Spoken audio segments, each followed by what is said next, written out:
was 1895 or 94. I don't really remember. But at any rate, somewhere around then, my grandmother, Maria Germain, and my mother, Annie, left England and sailed to this great country on the SS Liverpool.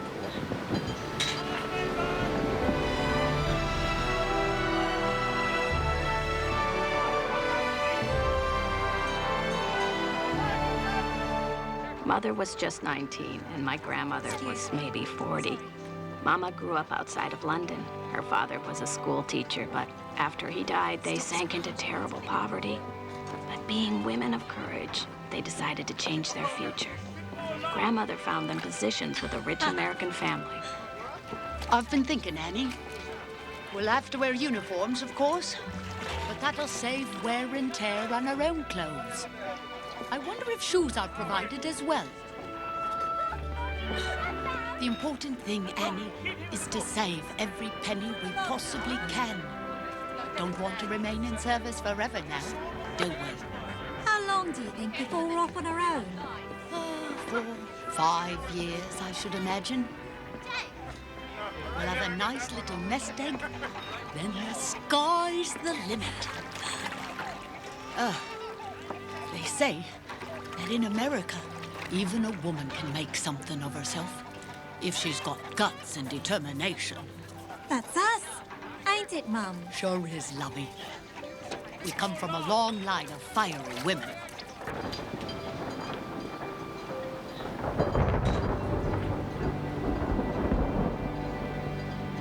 It's a mystery how something so beautiful could show you something you'd rather not see. My grandmother used to say that when she looked into this glass, but I didn't understand her. I was full of spit and fire back then. Ah, lovey, that feels so good. When you're young, you can never imagine yourself being old. You're not old, Mum. You've still got plenty of fire left in you. My flame belongs to you now, lovey. Here. Don't ever lose this. Mum, what you doing? Your great-grandmother gave it to your grandmother, who gave it to me. We're starting a new life, Annie. It's your turn now. Are you sure? That class has seen me through good times and bad times, and once or twice, really terrible times. But when that happened, when I thought things were unbearable, I'd look at my reflection in that glass, and I'd remember where I came from. I got great strength from that. Thank you, Mum. Treasure it always.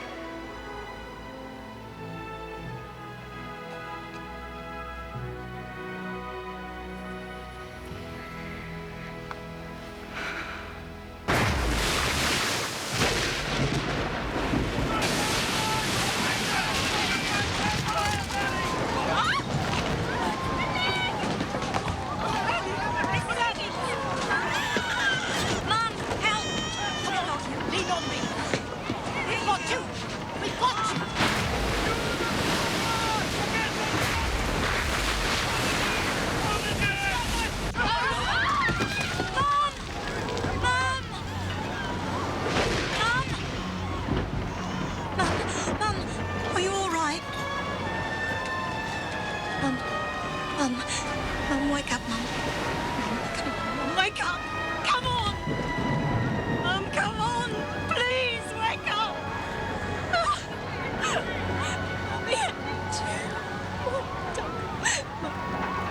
I'm very sorry, ma'am, but it's against regulations. I have to be taking the body. Can't you see it's... Nobody's tossing my mother overboard, do you understand? She's gonna have a proper Christian burial in a proper Christian cemetery. And if any one of you lays a finger on her, you'll have to toss me overboard first. The Lord bless you and keep you. The Lord make his face shine upon you and be gracious unto you. The Lord lift up his countenance upon you and give you peace, both now and evermore. Amen. All this, plus the Bible. Yes.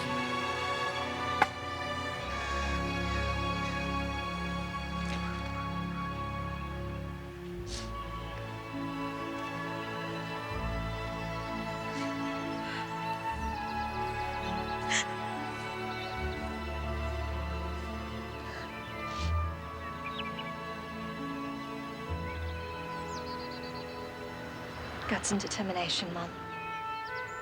So there she was, all alone in the world, arriving at the Stewart Mansion in Washington, D.C. Follow me. This way, miss.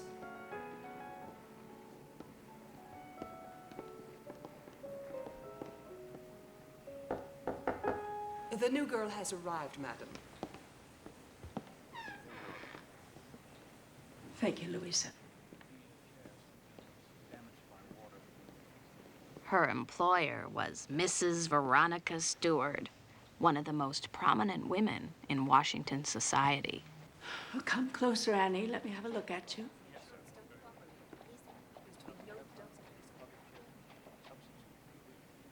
That's not rouge you're wearing, is it? No, madam, it's my natural color. I've always had pink cheeks ever since I was a little girl. I don't approve of cosmetics of any kind. Modesty is very important to me, Annie. Modesty, propriety, and obedience are the qualities that I demand from any female working in this house. Is that clear? Yes, madam. I was sorry to hear about your mother. I'm sure it was a great loss for you. Unfortunately, it was also a great inconvenience for us. I understand you're willing to work a double shift until we can find a replacement. Will try my best. Don't try, Annie. Do your best. Now, let's discuss the terms of your employment, shall we?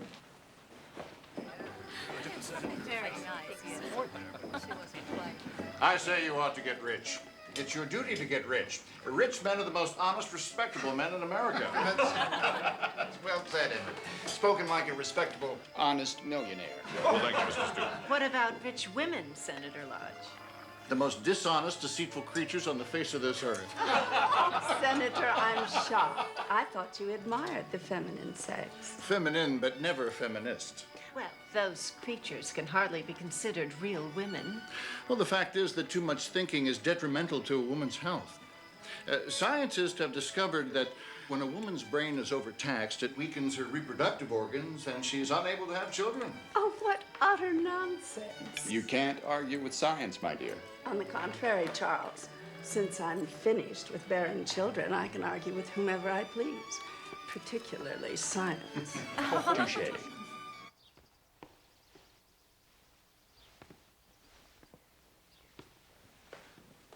Be careful, it's heavy. Goodness gracious, do you always sneak up on people and scare them to death? Come to think of it, I suppose I do. You can stop grinning like a baboon. I nearly broke my neck. I'm sorry. I didn't mean to startle you. Here, let me get that. You must be Annie. I heard you were pretty. That's an understatement. I'm William. Charmed. Were you really reading that medical book? Well, I wasn't looking at the pictures. Now, if you'll excuse me. I've never met a housemaid who could read. My father was a school teacher. Even so, wouldn't you rather read something a little more entertaining? Well, I wasn't looking to be entertained. I was searching for information. What kind of information? Do you always ask so many questions? I do when I'm curious. The book belongs to me. To you? It's one of my texts from medical school. I'm Dr. William Stewart. I live here. Oh, Lord, me and my big mouth. Please, sir, you've got to forgive me. See, I thought you were one of the servants, and, well, no one had ever mentioned a young Mr. Stewart. I mean, a young Dr. Mr. Stewart. Well, I'd never seen you before, and I had no idea. I was out of town and just returned. Now, will you tell me what you're looking for? Well, there was a gentleman at dinner last night. He said that if a woman uses her brain too much, that she won't be able to have children. But, see, that doesn't make sense to me because most of the women I know are very wise and they pop out babies like it's going out of style. You were doing a little scientific research of your own. Well, it concerns me, doesn't it?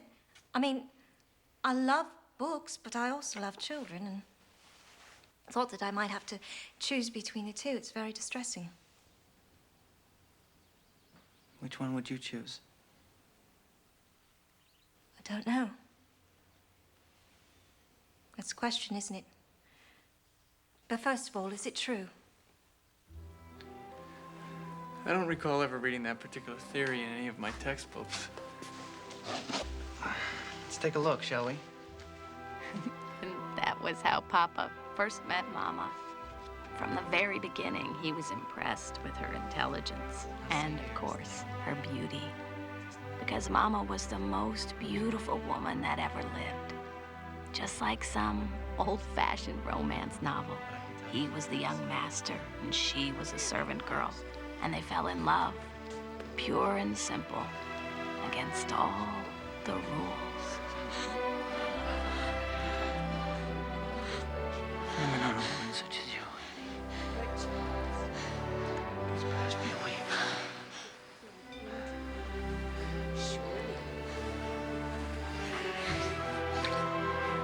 Senator Eaton told me the music story at the club today. It seems that Senator Bulwark had to bring his wife's sick Mexican chihuahua to the Senate floor because his wife... Not that they had much time for courting, what with the long hours Mama worked and Papa's busy medical practice. But sometimes insurmountable obstacles are exactly what a good love affair needs. Santa Claus hit Senator Maypole in the mouth, split its lip. And, well, it was utter chaos after that. The dog died. The end of it, that was the end of the story. It really wasn't that amusing, but he tells it much better than I do.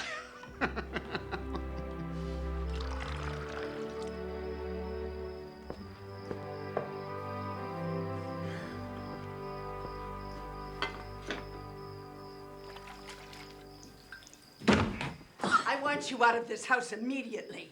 Tonight. Mrs. Stewart, what's the matter? What have I done? Oh, don't play innocent with me, you conniving, ungrateful baggage. And to think I actually paid to bring you here. Immigrant. Mrs. Stewart, I don't understand. Did you ever get the audacity to think you could associate with the Stewart?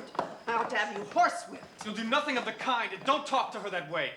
You get out of my house now. I promise you, Mother, you force Annie to leave, I will leave with her. What about your medical practice? You'll lose all of your patients. You'll be ruined if you leave with that creature. So will she. Charles! Come on, Annie, let's go. Go where? Anywhere. I don't care. Well, I do. I'm not about to go follow you blindly into the night. And we'll get married. What? You will do no such thing. Where I come from, a man asks a woman, he waits for her answer. Marry me. Where will we go? How will we live? There are plenty of places to practice medicine outside of Washington. You're willing to leave Washington? Absolutely not. I'm willing to go anywhere as long as you'll come with me. I forbid you to marry him. William! Annie, I love you.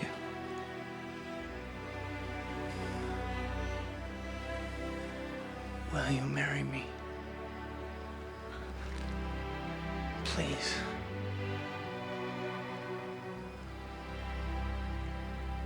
Yes, William, I will.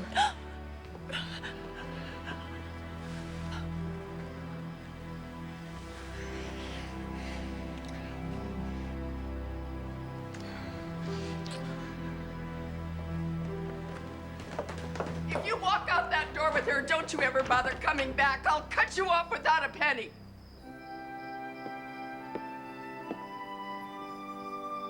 I'm sorry that you feel that way, Mother.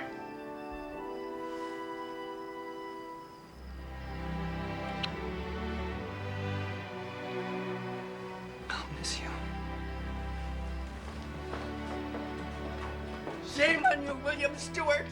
You're betraying everything my father stood for. You're a disgrace to this family.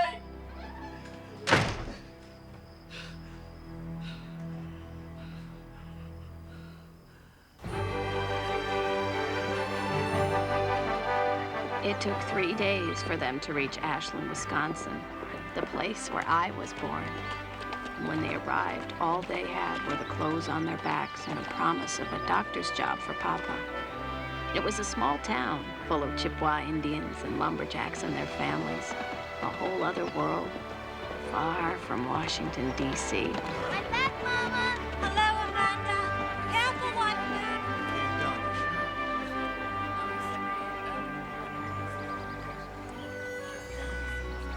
Harry? It was a beautiful world, a happy world, my world. Carrie, I'm sorry. You're not going to be able to use your arm for about 6 weeks. I'll give you something to ease the pain. I think he's hungry. When's the last time you fed him? It don't matter when I feed him. He's always fussing. Maybe he's not getting enough to eat. Look, I got 4 kids. I'm doing the best I can. There ain't enough hours in the day to do what I gotta do, and now I gotta do it with one hand.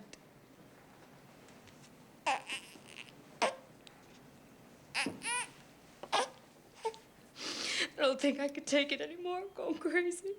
Right now, you're in a lot of pain. You'll feel better, I promise. No, I won't.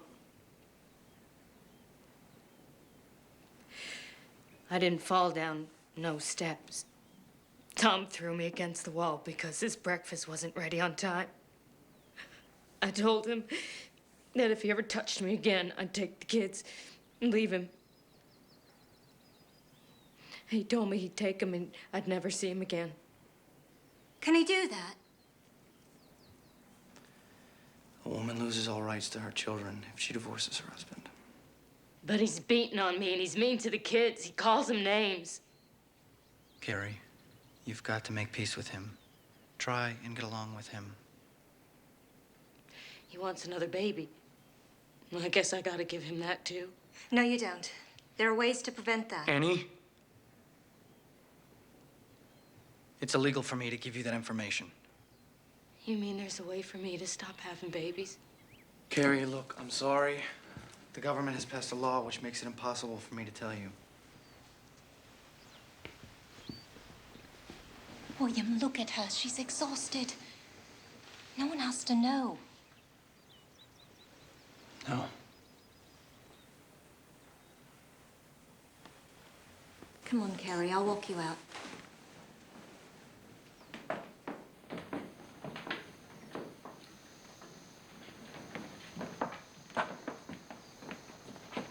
As soon as you start your monthly bleed and keep count of the days. Don't sleep with your husband during the middle week of your monthly cycle.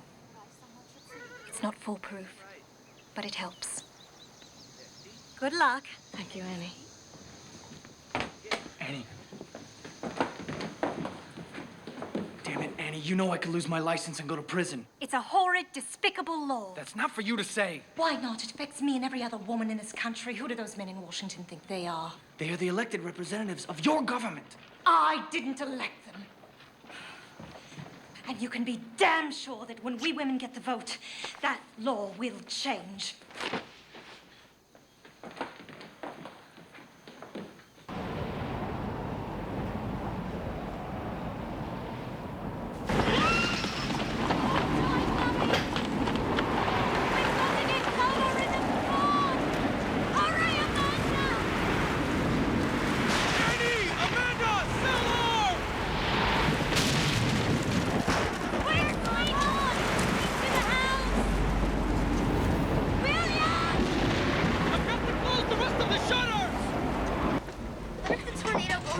Oh, then we'll build another roof.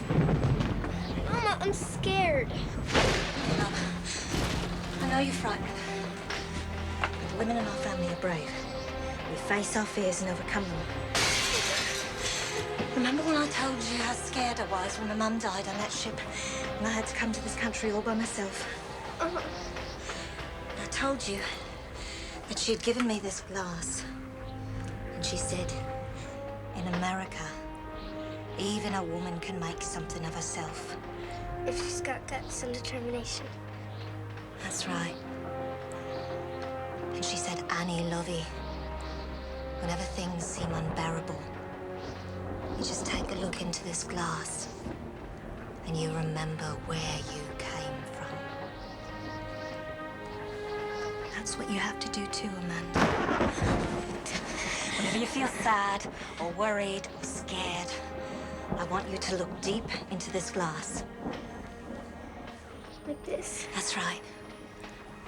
And if you stare long enough, you'll always see my face and my mum's face smiling through you. And you'll know that whatever happens, you can get through it.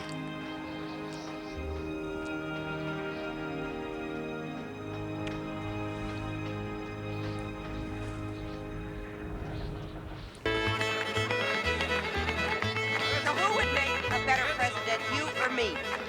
Me? Go ahead and laugh, you fools. One of these days, women are gonna get the vote. And the first law we pass will make it illegal to be an ignoramus! Now, Miss Maud, don't get your feathers all ruffled. You just stick to school teaching. I will be an advocate for women's suffrage until the day I die. Votes for women! And lots of them! Good for you, Miss Maud. That goes for me, too. And me too, right, Mama? Absolutely. Votes for women and lots of them. You mean suffer age? All you gals want to do is make men suffer. You know what galls me the most? I'm the one that taught you dunderheads to read and write. And you can vote. And I can't.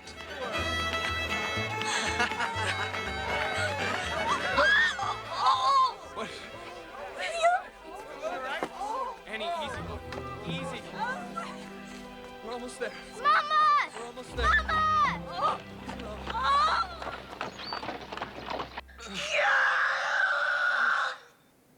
You've got to push harder. Push harder. Good. Push.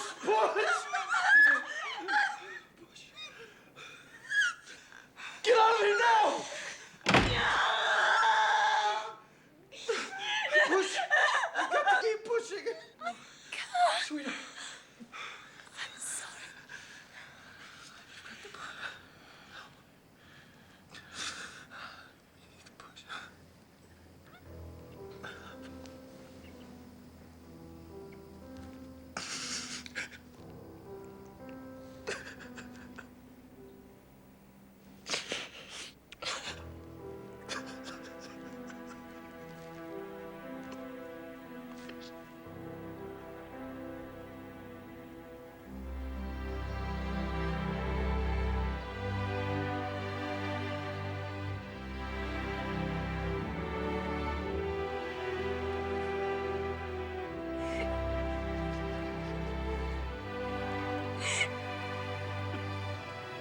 They're dead.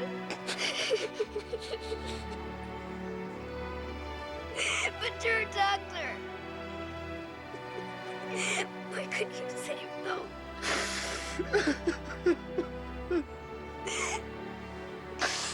I tried.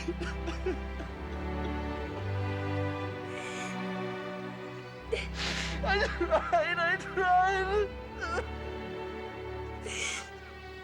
Don't cry, Daddy. I'll take care of you, Daddy. I'll take care of you.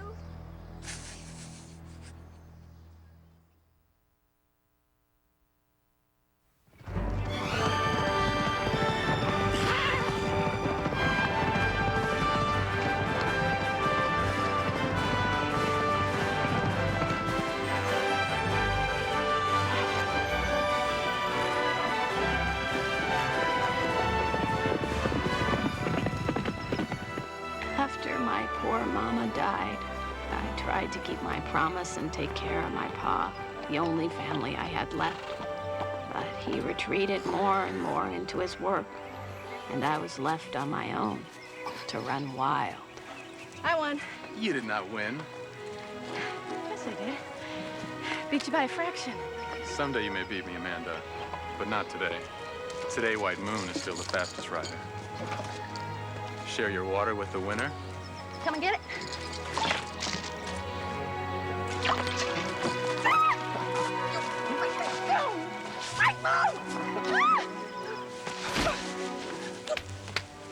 White Moon!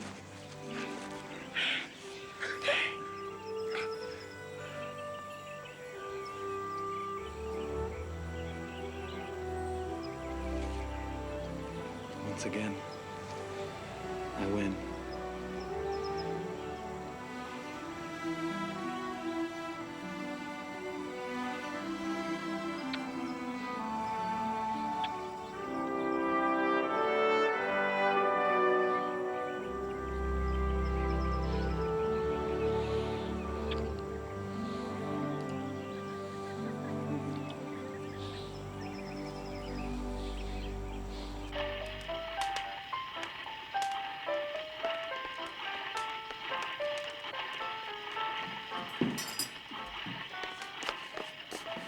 He's still not back, is he? I brought you some fresh bread. I swear that man's gonna work himself to death. Keeps his mind off your mother, I suppose. Never has been the same since she died. Neither have I. Nobody ever thinks about that. Don't be bitter, child. Terrible things happen to everyone, but splendid things do too. It's how you respond to the challenges of life that determines the shape of your character. He's been drinking again. Oh, well, it doesn't surprise me. Men are the weaker sex. Men always remember that. I brought you something. Sears catalog. Thank you, Miss Maud. If I had money, I'd buy this. Isn't that the most beautiful camera you've ever seen? It's so small you could take it anywhere with you. You know what I heard about that camera? It's so easy. A mere woman can use it. Not a relief. With a camera, you could take pictures of all the important things that ever happened to you. You'd have a record of your entire life.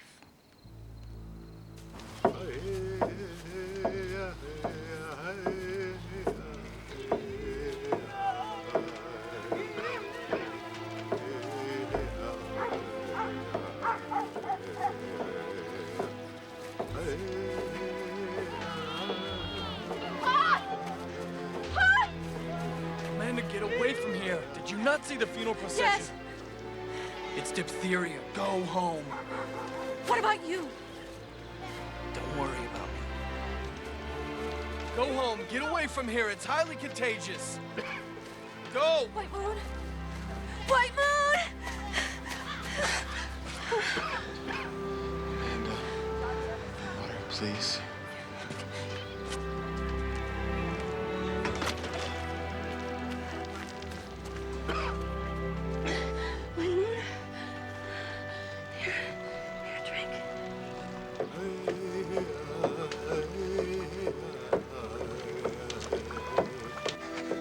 Damn it, Amanda.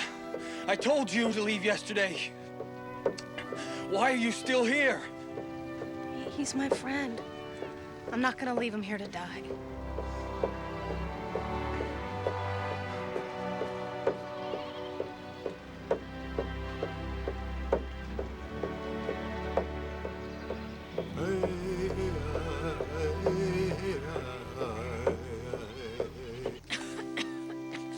It's about time. You caught the fever. You've been delirious for 5 days. White Moon. Is he still alive? Oh.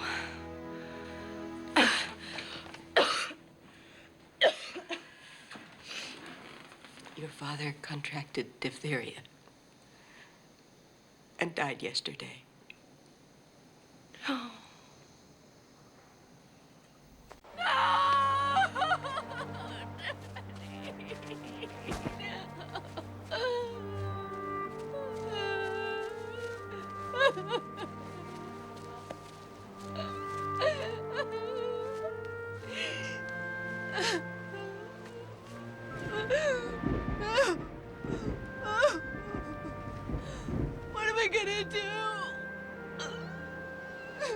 you're gonna go back east. I've already contacted your grandparents. No! Honey! Honey, you have no choice. I won't live with those people. They despise my mama. Oh, Amanda, that was years ago. And besides, you've got nowhere else to go. Can't I live with you? Oh, my dear. I'm a solitary being. Besides, a girl should live with her kin. It was your father's last wish. He dictated a letter to you before he died. Would you like to hear it? Yeah.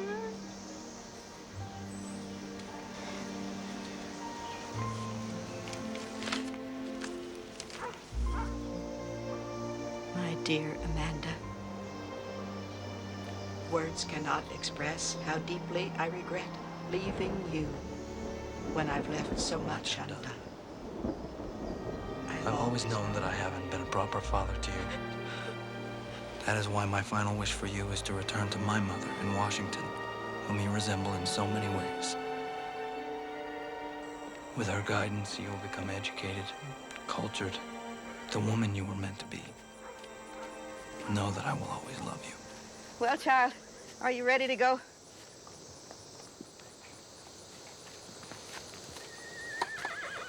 It's a little going away present. The film is loaded up and everything. Go ahead, try it out. Oh.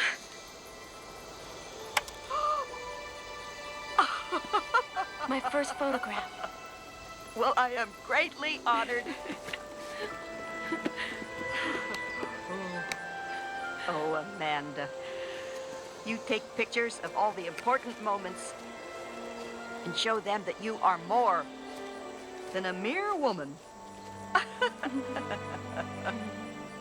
I'm gonna miss you. Yeah.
Amanda, welcome to Washington. Oh, I'm your grandfather, Charles. Hello. We're so happy to have you here. How was your journey? It was fine, I guess. Splendid. Come and meet your grandmother.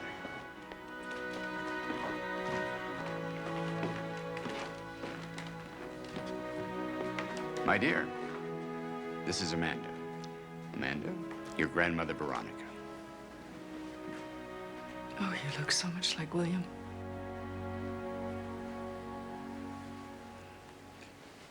Good Lord, are you slouching? There's one thing I dislike. It's a girl who slouches. It's very unattractive and bad for the spine. You must be mistaken, Grandmother. I never slouch. Don't contradict your elders, Amanda. It's rude and very unrefined. We are all deeply grieved by the loss of our dear William. He was my only son. And as you are his child and have nowhere else to go, we are willing to give you a home with us. It's the right and proper thing to do. We hope you will be very happy here. Isn't that so, my dear? Of course. Now, perhaps you'd like to be shown to your room so you can get settled. Louisa, Yes, madam. Tomorrow is soon enough to make plans. What plans? For your future. You're not in the Wild West anymore, Amanda. You're going to have to learn how to live in civilized society. You are not a horse, Amanda. Please refrain from walking like one.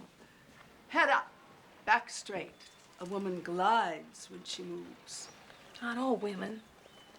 I beg your pardon. Pioneer women don't glide.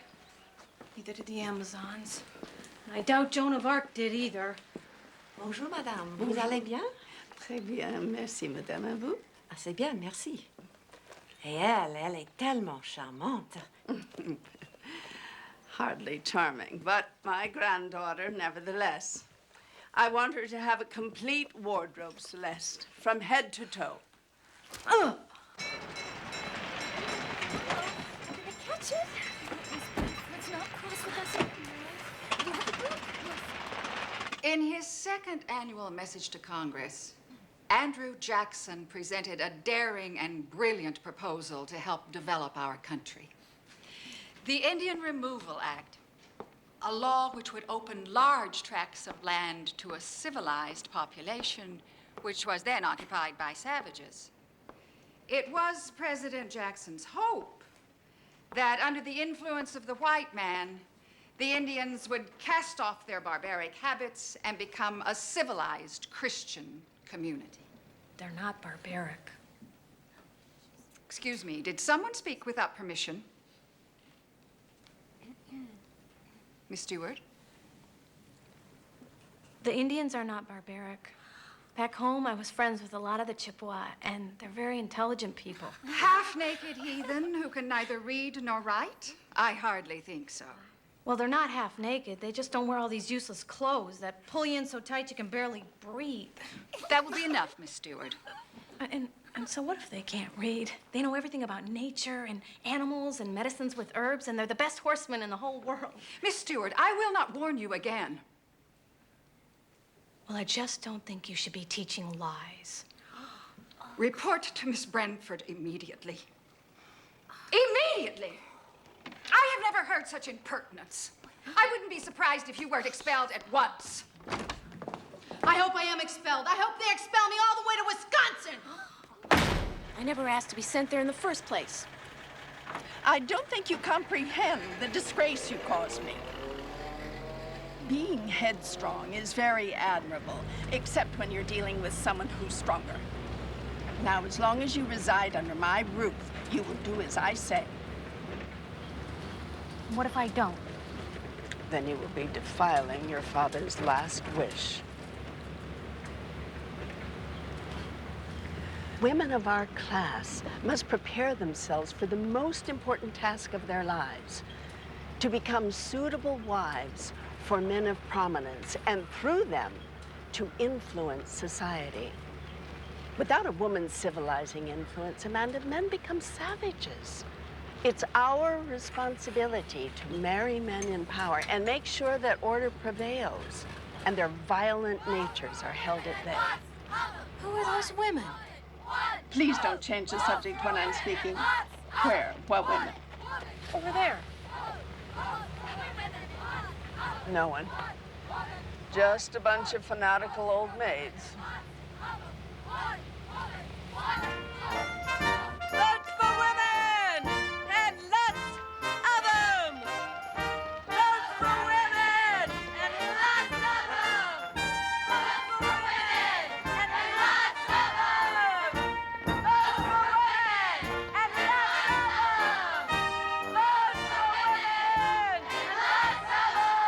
How much longer must we wait until we join the human race? How much longer must we wait until we join the human race?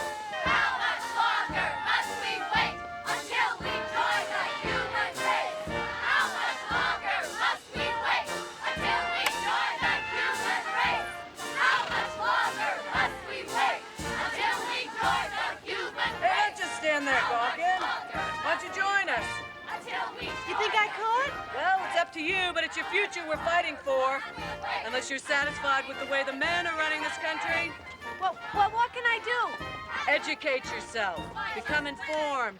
Read. Think. Ask questions. What's your name? Amanda Stewart. Amanda Stewart. Crystal Eastman, attorney at law. Have you ever been inside a factory, Amanda? Well, girls younger than yourself work 14 hours a day in filthy, airless sweatshops. Damn.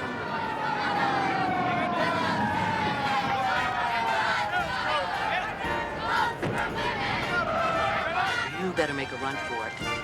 Looks like we're gonna be arrested. Again.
Up here. I filed a complaint. They had their hands all over me. Can you believe it? Those fools, they actually ripped poor Inez off her horse. Excuse me, Miss Eastman? Well, hello there. Looks like we finally got you after all. What's gonna happen to us? Not much. Don't worry. Eventually, they'll have to release us. Ladies, this new young member of our cause is Amanda Stewart. Amanda, this is Retta Dorr. She's a wonderful journalist for a newspaper that you need to start reading called The Masses. And the lady next to you is Letta Hollingworth. She's a psychologist. And this is Professor Mary Terrell. She is the president of the National Association for Colored Women. I didn't know women were allowed to do all those things. Well, neither did we, but did them anyway. Do you all live in Washington, D.C.? We came down from New York. We live in Greenwich Village. That's where the misfits live. Would you mind if I took your photograph? Oh. But what have we here? A budding photographer? Well, if you all can be doctors and lawyers, I can be a photographer. Now that's the spirit, Amanda. That's it. Come on, ladies, move in a little closer. Every gal should have photographs of her first time in jail. Hey, hold real still. There's not much light in here.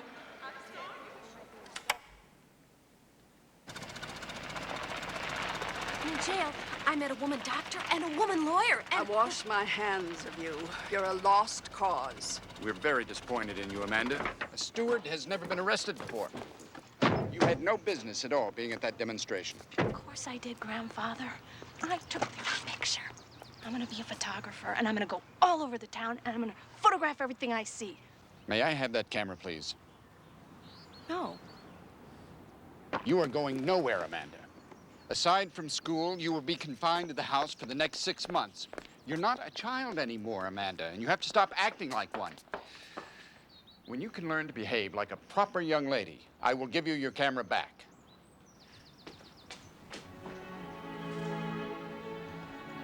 I was trapped in a world that made no sense to me. It was worse than being in jail. I had never felt so lost and alone. Where are you now, Mama? I don't see your face. Where are you?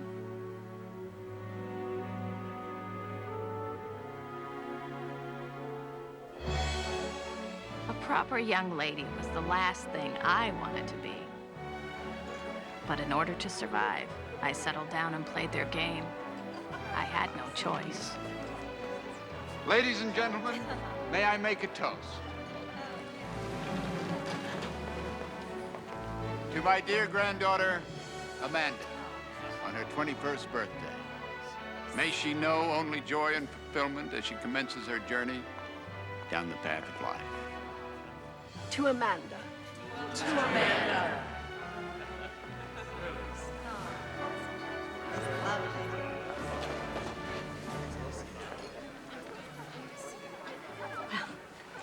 I'm all grown up now. Not quite, but you're well on your way. And much to my surprise, you have not turned out too badly. Well, thank you, Grandmother. It's very nice of you to say so. We have another gift for you, Amanda, but it's not from us. It's from your father. My father? A small inheritance of $500. $500? That's a fortune. Where is it? Do you have it with you? No, it's in the bank. You'll receive it when you get married. Why can't I have it now? Well, $500 is a very large sum, Amanda, and you don't know anything about taking care of money. I can learn. We've opened an account for you where the money will be safe until you need it. I'm sure William intended it as a wedding present. It'll come in very handy when you set up housekeeping. Well, that might not be for years. Oh, nonsense, dear. The room is full of eligible men. You'll be married in no time. I don't want to get married now. There's a school of photography in New York that accepts women. I want to go. I want to be a photographer. Photography is a hobby. You'll photograph your children. My children?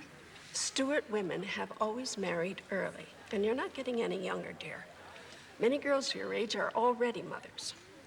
I'm not like other girls. It's my inheritance. Why can't I spend it as I choose? Because we know what's best for you, that's why. I've been taking care of myself since I was 7 years old. Amanda, you cannot go off to New York on your own. When my mother was my age, she sailed halfway around the world. Yes, we are very well aware of that, dear, but your destiny is not to be a servant. My mother wasn't a servant. She was a woman with a will of her own, and so am I!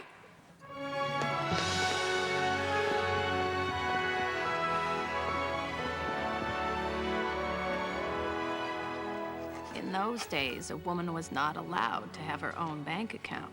She needed the signed permission of a husband or male guardian to withdraw her own money. So I figured out a way to get around all that. The bank has rules, Miss Stewart, and we must abide by them. Perhaps you think this letter is a forgery. Are you accusing me of dishonesty, sir? Miss Stewart, of course not. Perhaps you simply do not love your country. My grandfather at this moment is in conference with President Wilson about America's involvement in the war. He'll have to interrupt everything to come down to your bank because you will not honor his signature. Miss Stewart, I assure you I meant no disrespect. I wouldn't be surprised if my grandfather withdrew all of his money from your bank. Of course, the president will hear about this. 50, 300, 50, 450, $500. I bought a new camera and packed my bags. My grandparents never knew it, but I'd been sneaking out of the house and taking photographs every chance I could find. I'd assembled quite a portfolio by then. With my inheritance, I had finally purchased my freedom. I knew exactly where I was going, and I couldn't wait to get there.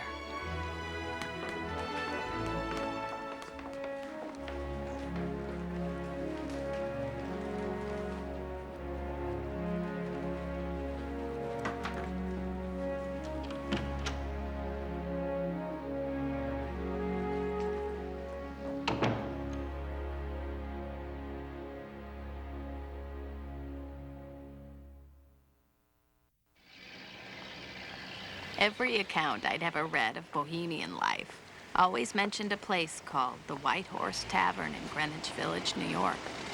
An avant-garde den of iniquity where sex was a revolution and politics was art. A proper young lady wouldn't be caught dead there.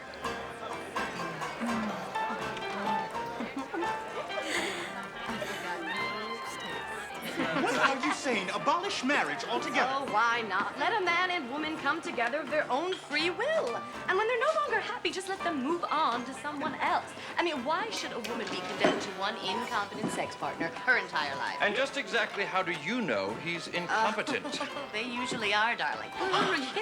Shame, shame. Oh, shame is part of the pleasure, Freddie. Doc Ellis says that a woman deserves an orgasm There you a are, day, you and she should get monster. it any way she can. Where were you last night? Diana, darling. Well, I was at Freddie's studio painting. Didn't you get my note? What note? Don't lie to me, Martin. If you are seeing another woman, I will kill you. What do you have? My angel, sarsaparilla, darling, I please. wrote you a note. I distinctly remember sitting down and... Wait a minute. Martin, you're hopeless. Do you have any idea how worried I was? I called the police. I thought you had died. I thought something horrible had happened to you. God. Isn't she the most glorious woman you've ever seen? In her rage, she's the goddess Athena. When she weeps... Shut up! Oh. I'm so sorry! It was an accident. She was aiming at me. It's fine, really. No, come join us. Absolutely. Don't you poor girl, you're drenched. Get some napkins. It is all my fault. I have the most terrible temper. I will never forgive myself. What's your name? Amanda Stewart. Amanda. Je m'appelle Diana. This is Isabel. That's Freddie. Hiya. And this grinning idiot over here is Martin. Do you live in the village? You should really put some dry clothes on. I really don't live anywhere yet. I just arrived in New York an hour ago. Oh, well, welcome. Are you a poet by any chance? You know, we publish a small literary magazine, and we are always looking for contributors. Actually, I'm going to study photography at the Clarence White School. Oh, lovely. Well, C'est wow. magnifique! I don't think we know any photographers, do we? Well, no, come to think of it. What are your plans? Where are you going to live? Oh, I wanted to inquire about a boarding house. That's so dreary. Do you have any money? A small inheritance from my father. I plan to live on it while I study and then get a job. Ah, a rich heiress. Martin? Not exactly. Well, what exactly? Do tell. Well, I stole the money from my grandfather before I ran away from home. You didn't. Bravo. Good for you. How did you steal the money? I forged a letter to the bank with his handwriting. Ooh, delicious. That is so fabulous. Good girl! We have an extra room in our place that you could rent. Why don't you come home with us? Diana, that is a brilliant idea. Well, we could use the money, and our rates are more reasonable than a boarding house. No. It's a good question. However much we might like to, we can't wind the scene back and photograph it all over again. You can't be fumbling with your equipment. You can't be waiting for the light to be just right. We deal in things that are continually vanishing. Once the moment's gone, it's forever.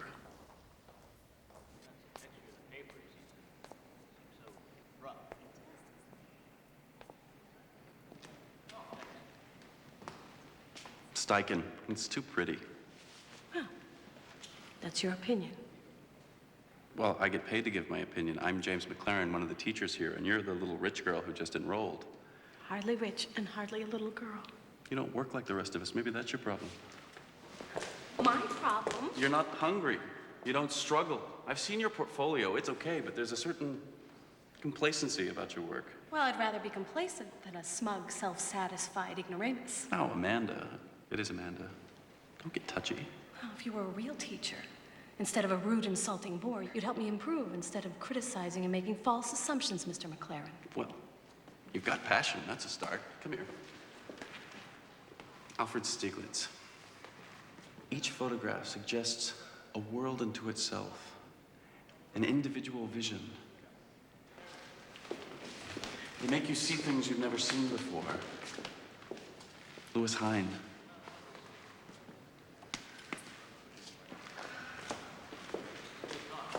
This one's yours. The Shooting of the Mayor of New York by James McLaren. I sold that one to the world. I got a pretty good price for it, too. I was on a routine assignment to photograph the poor bastard before he sailed for Europe. You work for a newspaper? Yeah, among other things. Anyway, picture this. I'm asking His Honor to pose. He's being very obliging because he loves nothing better than getting his picture in the paper. When out of nowhere, this madman appears, waving a revolver, and starts shooting. Well, pandemonium breaks out. The mayor's bleeding. People are screaming and chasing the guy. And you're taking photographs? I was so close to the assassin. The mayor's blood splattered all over my coat.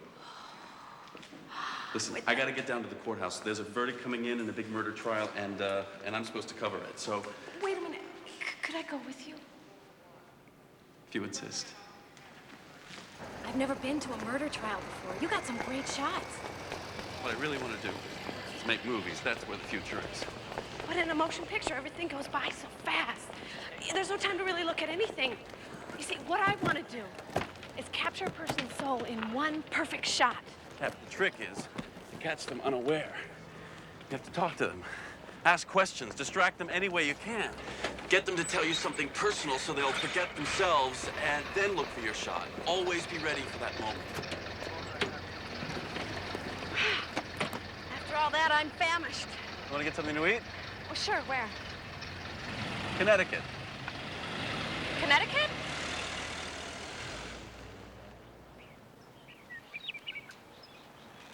Smell that perfume. You know what that is? That's air the way God intended it to smell. I love the country. Me too. Oh yeah, I thought rich city girls fainted when they saw an anthill. That's not true. Back home, I used to ride bareback, Yeah? swim with the Indians, climb trees as tall as this one. Oh yeah? Yeah, where was this? Ashland, Wisconsin. You don't believe me? Here. This is a Chippewa medicine pouch from my first love, White Moon. A Chippewa medicine pouch from your first love, White Moon? Yes. I have a confession to make. You know, upstairs in the gallery when I said your work wasn't very good, I lied. It is very good. I just wanted to talk to you.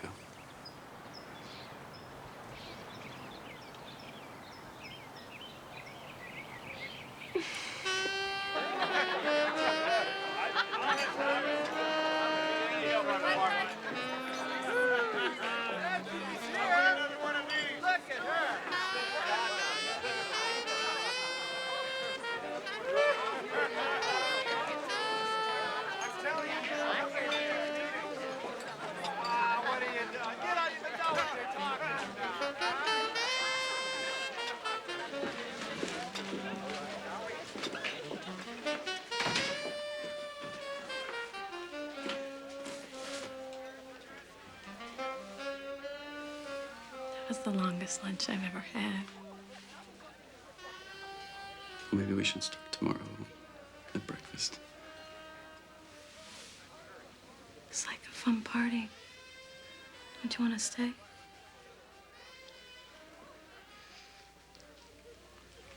I have to go.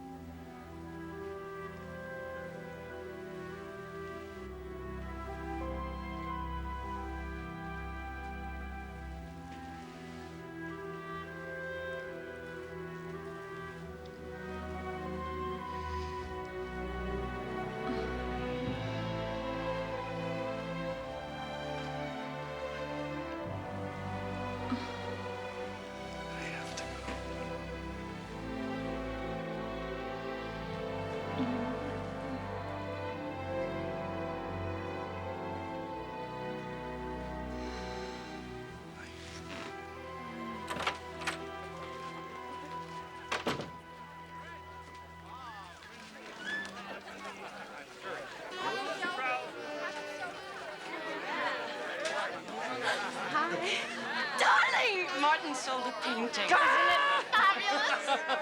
Why didn't your new friend stay and play with us? Have some champagne. Oops. Time for a refill.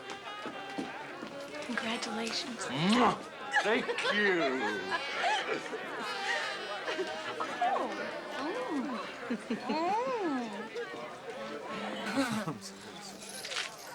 Give me that mirror. Get out of my bed. Get out. All right. What's the matter with you? You too. Get out.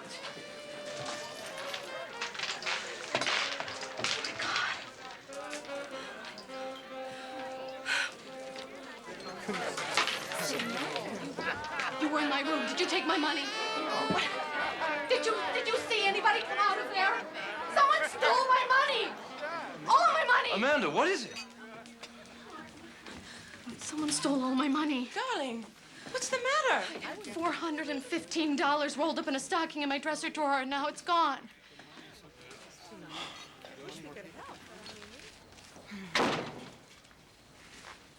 Outrageous. I'm so sorry.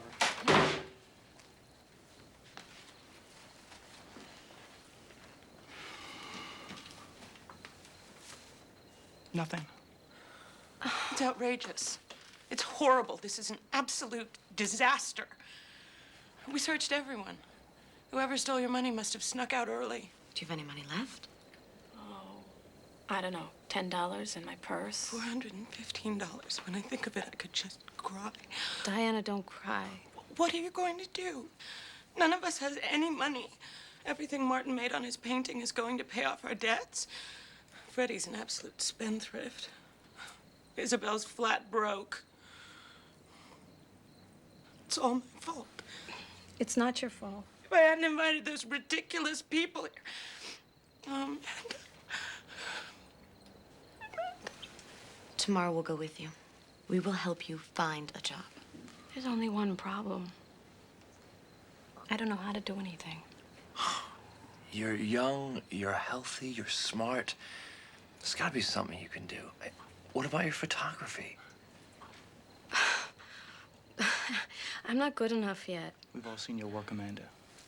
You are good enough. I don't know how to sell them.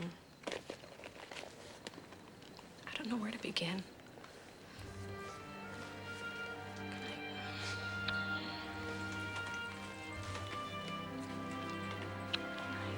Promise me you're gonna be all right. I'll be fine.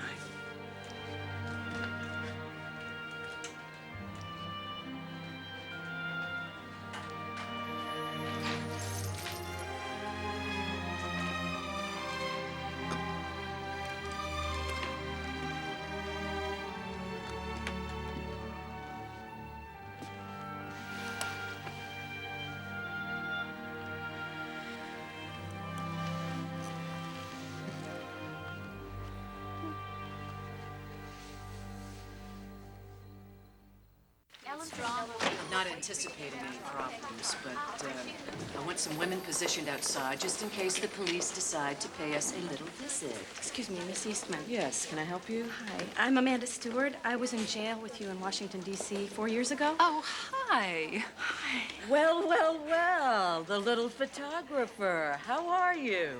How long you been in New York? Just a few months. Where are you living? What are you doing with yourself? I'm living right here in Greenwich Village with some friends, and I'm looking for a job. You don't happen to hire people here, do you? I wish we did, sweetheart. It's all volunteer. These are going to be very, very effective. Do you need any photographs taken for the newspaper? Well, sure we do, but there's no money, and we've got big problems. They closed down Margaret Sanger's birth control clinic and arrested her on obscenity charges. These are going to work wonderfully for the restraints.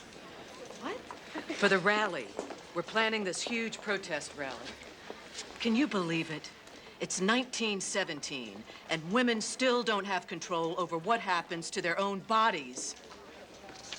When is the rally? It's Sunday night. If you have any spare time, we could sure use another hand. Could I make you a deal? You pay for my film. I'll photograph the entire event. You can keep the prints, if I can keep the negatives. Margaret Sanger, and Ethel Byrne opened the first birth control clinic in America. 10 days later, that bold experiment ended when they were raided by the New York City Vice Squad and thrown into a cold, vermin-infested jail. Out on bail as she awaits her own trial. This is your big chance. Go and take some fantastic photographs. And an inspiration to us all, Margaret Sanger.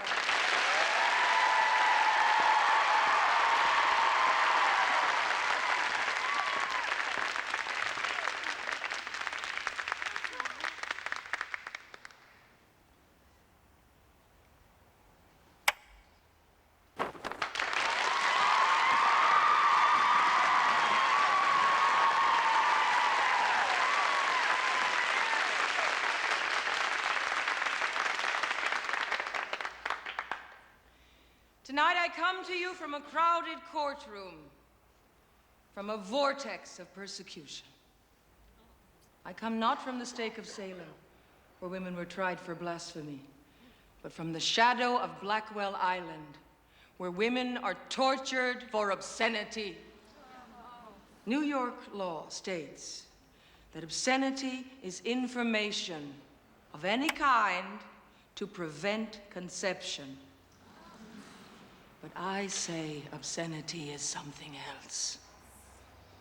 I say obscenity is poor families living in squalor with too many hungry children. I say obscenity are babies dying in infancy from neglect. I say obscenity is my own mother's slow death from 18 pregnancies and 11 live births. My brother and sister, aged 6 and 7, pushed into the labor market to help pay for another baby on the way. I say obscenity is when a woman feels relief when her baby is born dead, because she knows it's impossible to care for yet one more child.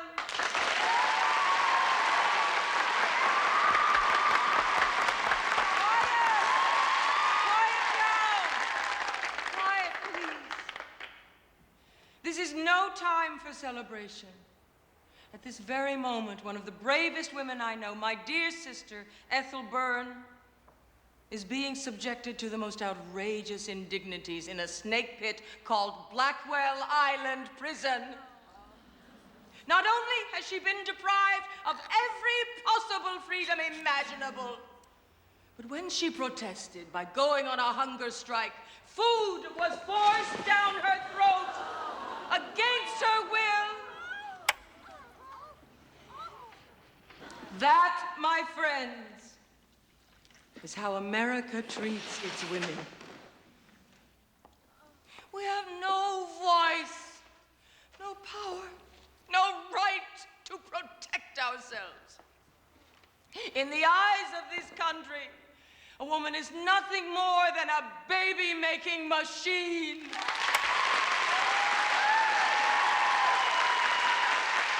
Our bodies belong to us. Our bodies belong to us. Our bodies belong to us. Our bodies belong to us. Our bodies belong to us. Our bodies belong to us. Our bodies belong to us. Our bodies belong to us. Our bodies belong to us. Our bodies belong to us. Our bodies belong to us. Our bodies belong to us. Our bodies belong to us. We got a couple of new photographs in the gallery yesterday. I want you to take a look at them and tell me what you think. James. Amanda, where have you been? I haven't seen you in days. Well, I had to leave school. Someone stole all my money. I'm broke. What?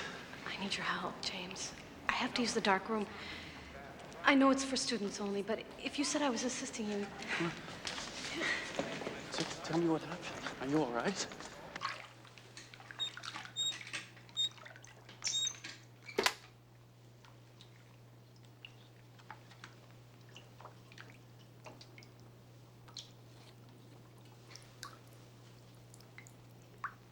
Some of these prints are great. You think a newspaper would buy them? No. You said they were great. They are. It's just that news photography is a completely different animal. Can't go back to Washington. I'd rather starve than crawl back to those people.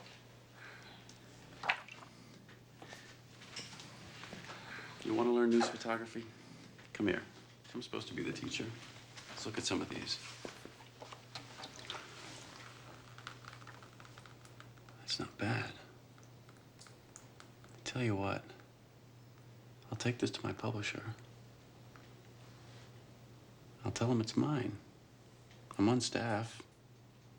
If he buys it, I'll give you the money. And if he doesn't, then we'll try something else. Don't worry, Amanda. Somebody's gonna hire you. You've got the eye. And the heart. You think so? I believe in you.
God, you're so beautiful.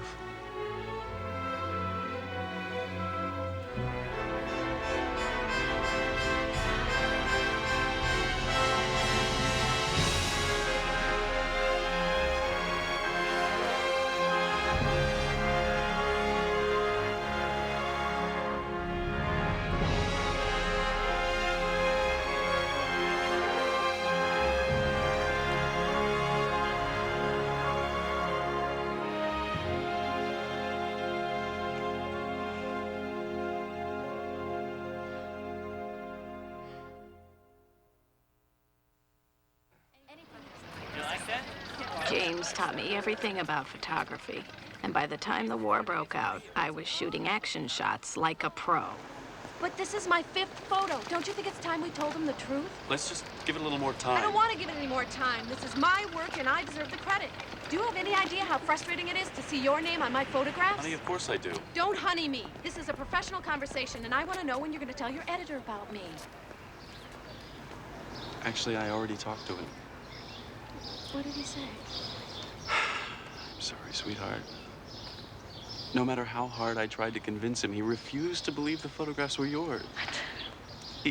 He claims it's impossible for a woman to be that good. So unfair. I know it is. And I feel terrible, but there was nothing else I could do. Let's just give it some more time and... Damn it, I don't want to give it more time. I know it's not your fault. I just want my own job with my own name on my work.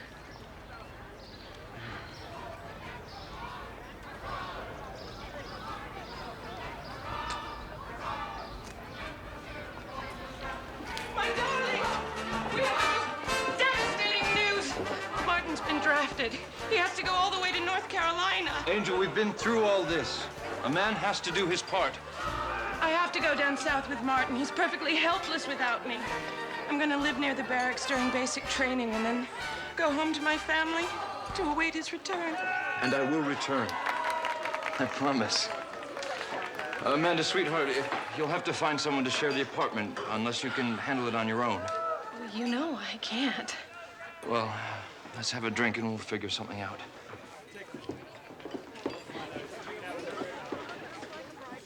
James, can I live with you? Amanda, What? You can share my bed, but we can't live together? Well, there's a chance that I may be going off to France to cover the war. When? Just for a couple of months, 6 at most. You'll forget all about me. It's not funny. Don't even joke about it.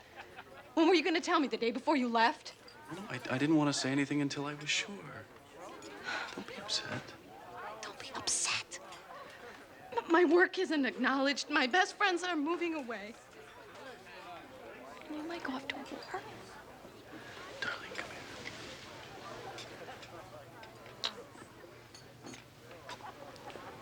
I love you.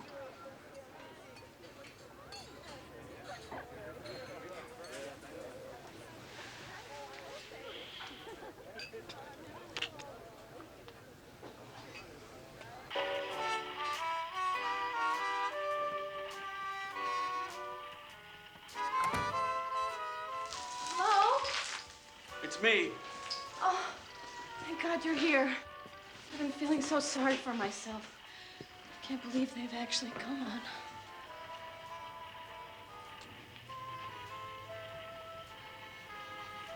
Your life forever in my soul. What? What, James? I'm sailing for France tomorrow. No, it's too soon. Darling, please. We both knew this was coming. I won't be gone long. I'm gonna miss you so much.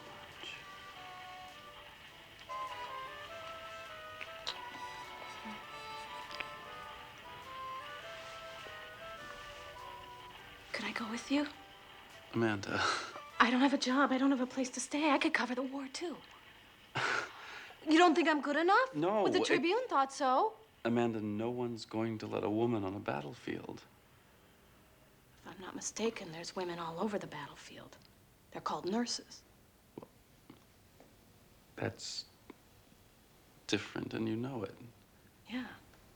They're the only ones without guns. I wonder how you enlist to become a war nurse. You're not serious. Yes, I am. What do you know about nursing? My father was a doctor. I was his nurse for years. Amanda, this is crazy. I don't think so. It's far too dangerous. I understand that. And I'd be worried sick about you all the time. I know exactly how you feel. Damn it, Amanda. I want your word on this. Promise me you're not going to do anything foolish. You're wasting time. I mean it. You're not to go to France. Yes, sir.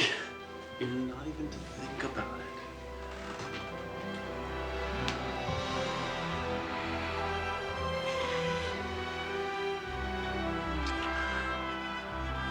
I'm serious.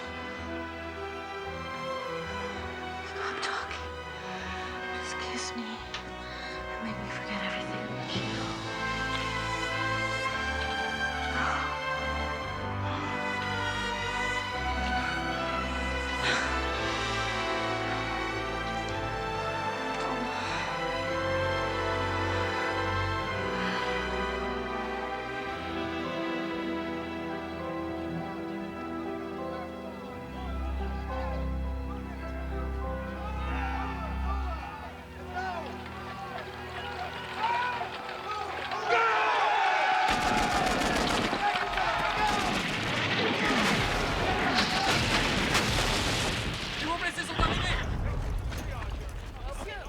I arrived in France 3 months later, having no idea what I was getting into.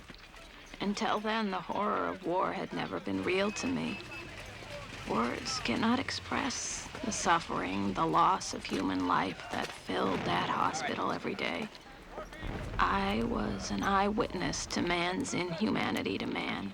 Only photographs could depict what I saw, and I was determined to take them.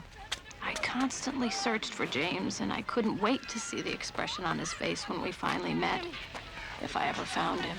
Any luck? Oh, sorry, man, nothing. You asked around the 1st Division? I asked everywhere. The press guys are all over the place. No one's ever heard of James McClellan. Can Harry still take me with him? 6 o'clock? Ask him to make it 4. I've only got 1 day's leave. I need all the time I can get. Step up. Step up. Step up. Step up. You got him, Barbara? Here? Doctor, the patient list. Nurse, please, I need you, now!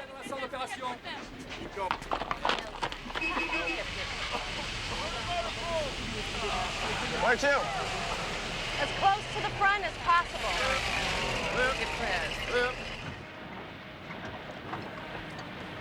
Amanda, what are you doing? Damn it, Harry. I've been here over a month. I want to see some action. You talk like it's some kind of tourist attraction. Oh, it ain't. It's the worst kind of hell you ever seen. I'm sorry. You must have seen some pretty horrible things. You'll never capture in pictures what I see. The carnage alone. A man dying from gas. You've been trained, ain't you? I'm a trained photographer, if that's what you mean. I mean trained to take pictures in action while the shells are exploding all around you. I mean photographing death.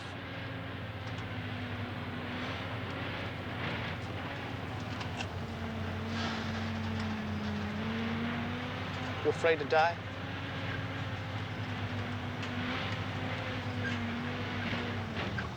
I don't know.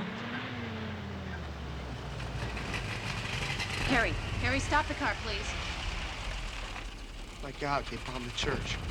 We were just here last Sunday.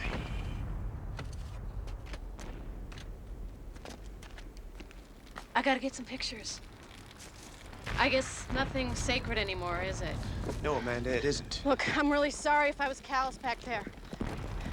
But I am a photographer and a good one. And this is the best way I know to serve my country. Oh, look. Look. Oh, it's so beautiful. I can't believe she's still there. The Mother of God in the Bible. That's all that's left.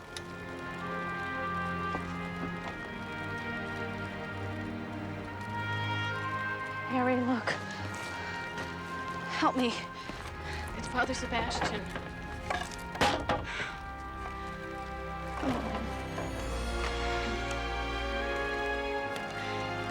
He gave the last rites to the soldiers. Who's gonna pray for them now? So young.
You got 12 Germans dead.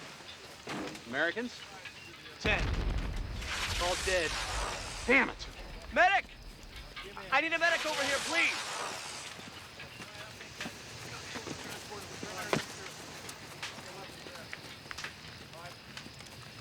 It's a girl.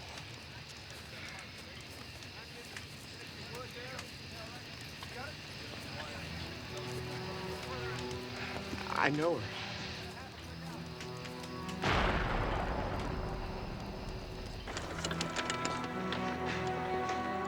There she is. Right over here. Thanks, Harry.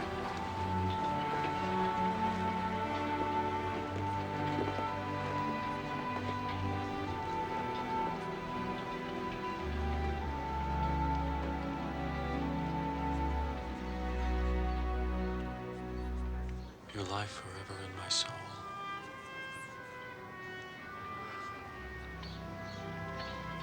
James. You're the talk of the town. They say when they found you, you were still holding this.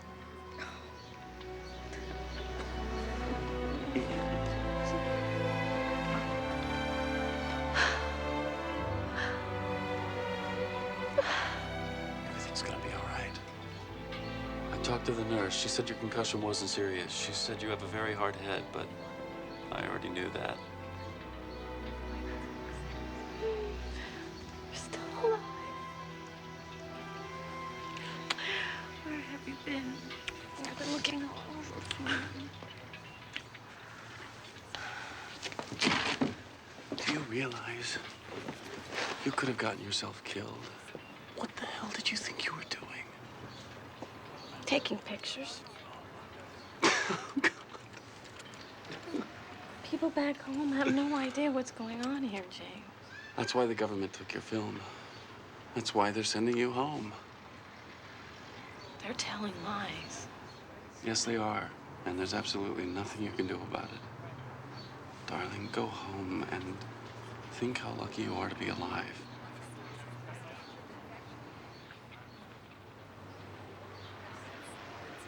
All right, I will.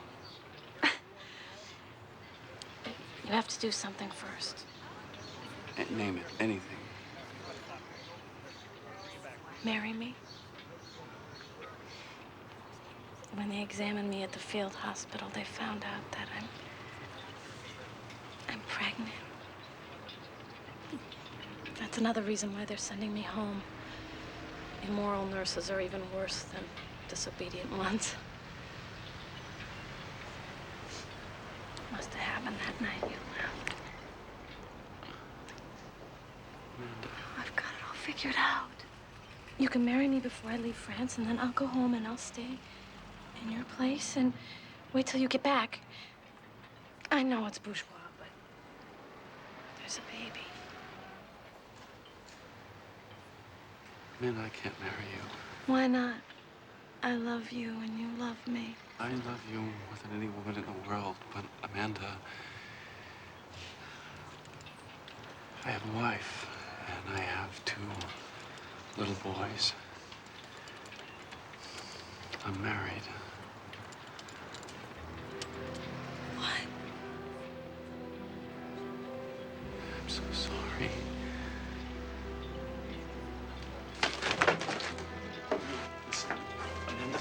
Wait. How could you lie to me? How could you use me?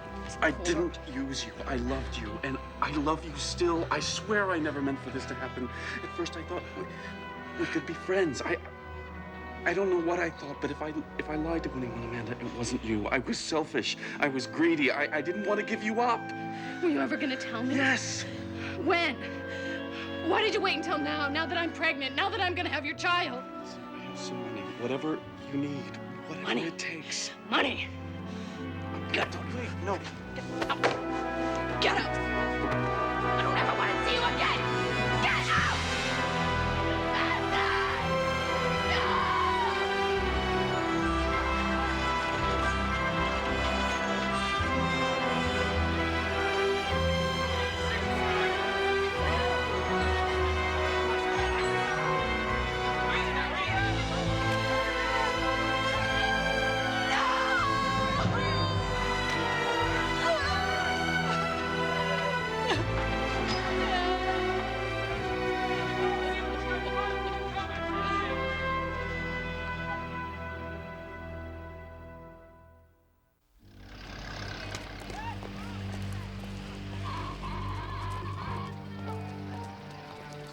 soon as I could, I left France and returned to New York. I had little money, no home, no job, no husband, and I was pregnant. I was so angry at myself for being naive. I didn't know what had happened to James, but his betrayal had broken my heart and left me spiritless. It was the lowest point of my life. Just you, Banners. You'll be living alone? Yes, What happened to your husband? he was killed overseas. Whereabouts?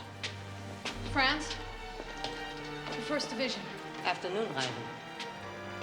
Lieutenant? Well, I ain't climbing up here for my health. And when will the rest of the family arrive? There ain't no other family.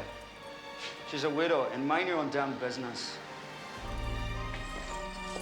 Bunch of meddling busybodies. If you're smart, you'll stay away from them green irons. This'll be your room. Number 38. A lot of sticks sometimes. Rent is $6 a week. Toilet and sink are doing the hall. I'll take the room. When did you say your husband died? About a month ago. Where I come from, a widow wears black for at least a year.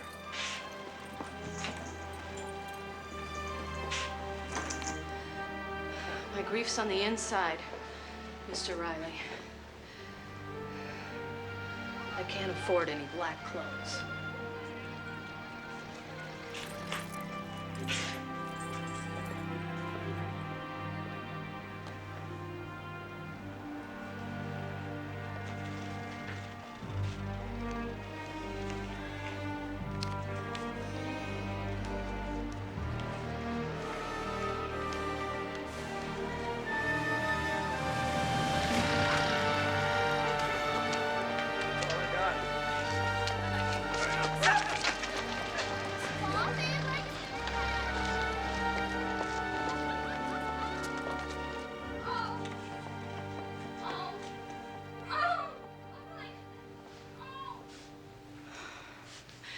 Is this the place? This is it, honey. Sit down and wait your turn.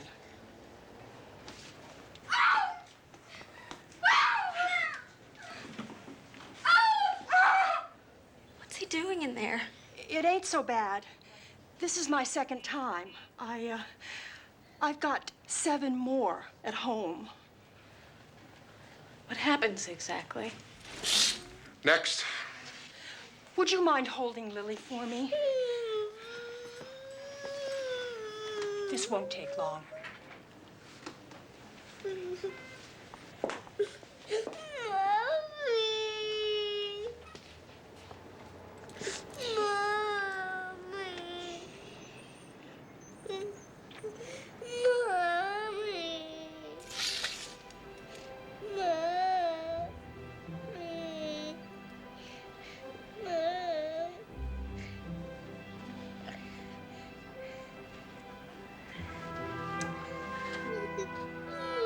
Would you hold her? I have to go. Good luck to you all.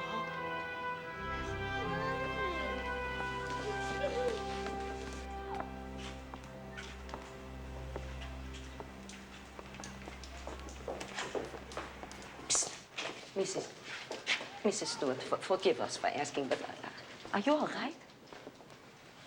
Eh? When was the last time you eat something? I don't remember. What did I tell you, Mrs. Rubinstein? I'll be right back. Thank you, Mrs. Kapowski. Listen to me, Mrs. Stewart. I don't mean to be a Bodinsky, but a woman in your condition, you got to eat. You got to keep up your strength. How did you know that? How do I know? I'm a mother with 6 children. How do I know? I know. Come, you eat. Here it is. A nice bowl of potato soup. Thank you very much. It smells delicious. Eat. So, Mrs. Stewart, you got any money? Not much. But you got a job. Not yet. I just returned from Marne, France. I was a nurse over there. A nurse nurse. I don't think I can get a job as one here. I had some problems with my superiors at the Red Cross, and I don't think anyone will hire me. But anyway, I'm really a photographer. I used to work for the New York Tribune. Poi, poi, poi. Actually, they didn't really hire me. But they bought some of my photographs. Mm-hmm.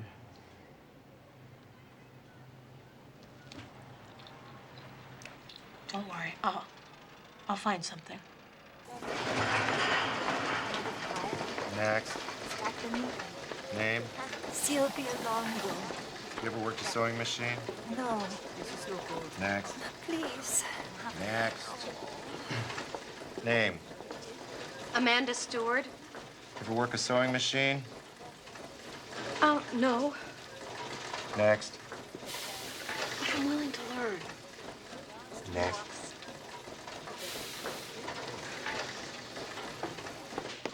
I don't want to hear your sob story. You know the rules. Get out! Get out! This ain't the poorhouse. Get out of here, you bum. Get the hell out. Can you teach me how to use a sewing machine?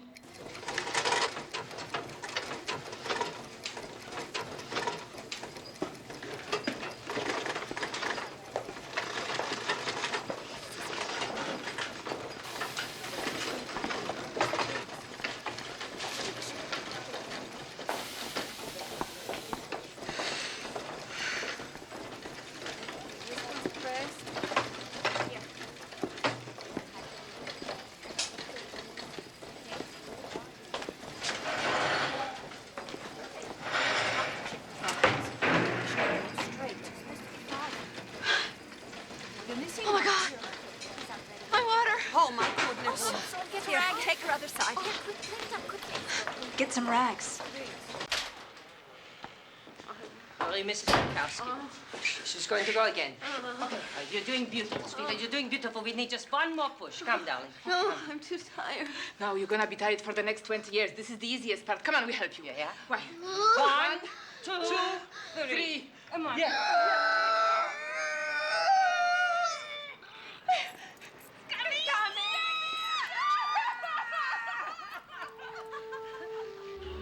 Oh, it's a beautiful baby girl. I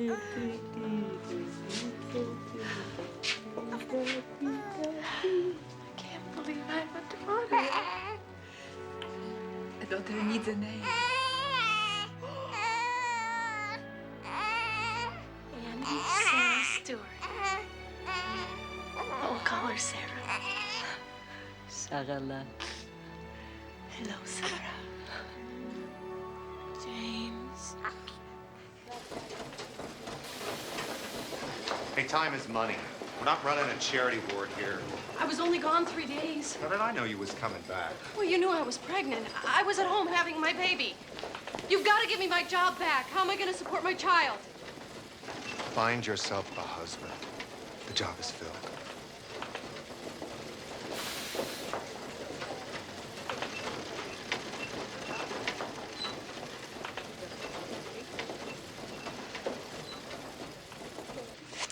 Five, 10, 11, 12, 13, 14, 15.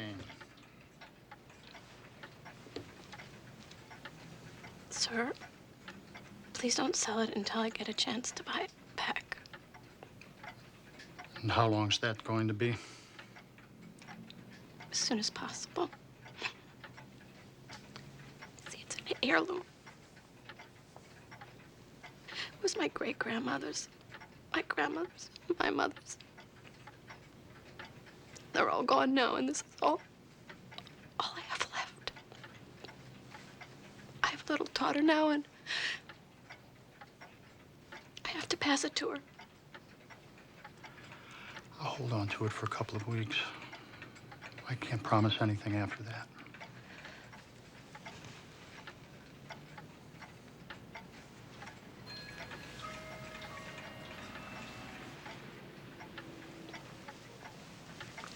Thank you.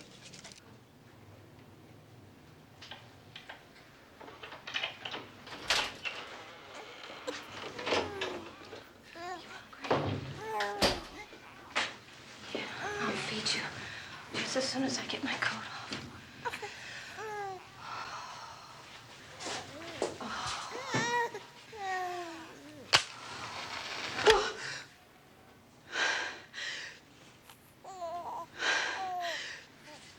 Mr. Riley,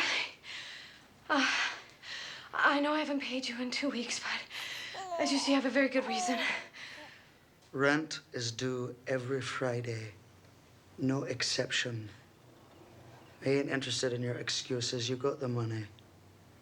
Yes.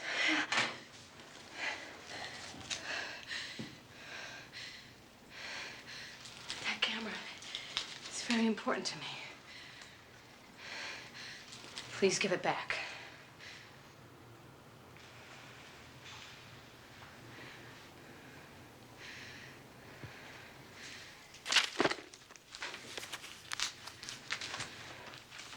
You never had no husband killed in no war. Yes, I did. Yeah? Where's your marriage certificate? Where's your war pension? I asked around. A war widow gets a pension. She don't work in no factory. You never had a husband. That kid is a bastard! You want to stay here? You spread your legs once. You can spread them again. Come on, sweetheart. Make it easy on yourself.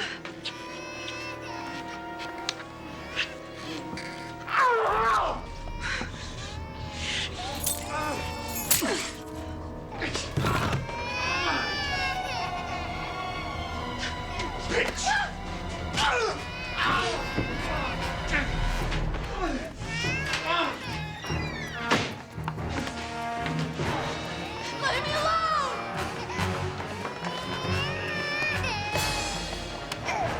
Get out of here, you whore! Get the hell out!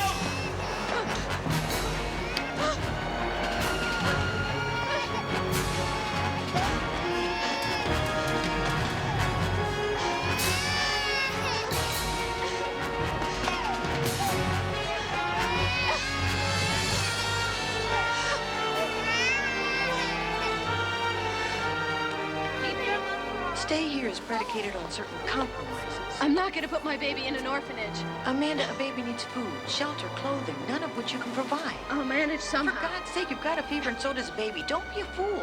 I'm not a fool, Miss Stone. Just poor.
I think casting a ballot would be rather fun. Voting is not sport, Imogene. It's very serious business. And more than most women are up to, I'm afraid. Oh, Miss Amanda. Lisa, Lisa, take my baby. Baby? Lisa. Louisa. Excuse me, please. Excuse me. Oh, my God, Amanda. Dr. Abbott. Here's the baby. Give her some air. Make way. Make way here. Make way. Make way. Make way. Make way. Make way. She's burning up with fever.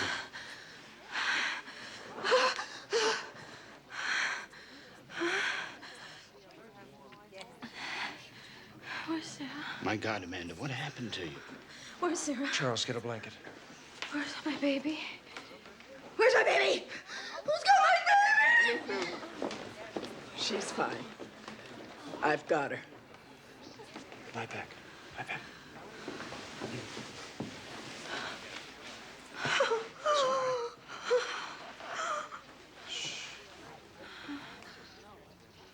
Lie still.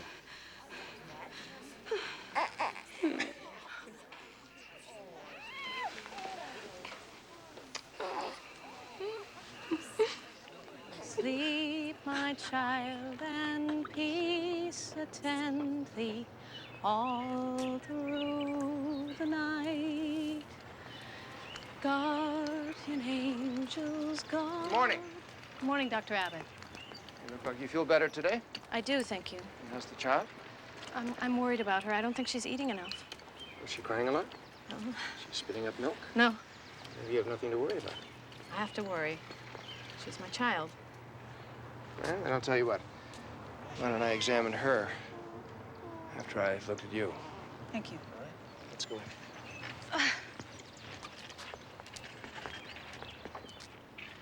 Not very ladylike, are they? Looks like you've had rough times. Yes. But it doesn't make any difference. I ended up right where I started. Is that so terrible? Doesn't matter. From now on, whatever I do is for my daughter. You wanted to be independent. You wanted to be an emancipated woman and do something with your life. Well, you've done something, haven't you?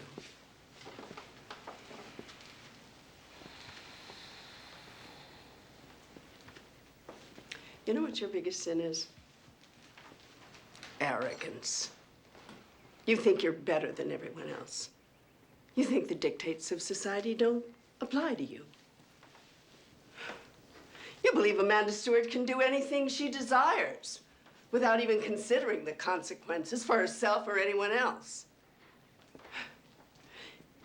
Because you want to express yourself. You want to be free. That is not freedom, my dear. That is chaos. What price do I have to pay for coming back? We want you to marry a respectable man as quickly as possible and settle down. I'm afraid I'm not acquainted with any respectable men. Yes, you are. Jonathan Abbott. God knows why, but he's agreed to marry you and to take in the child. Dr. Abbott, I barely know him. Well, there's time enough for that after the wedding. You're gonna force me to marry a perfect stranger.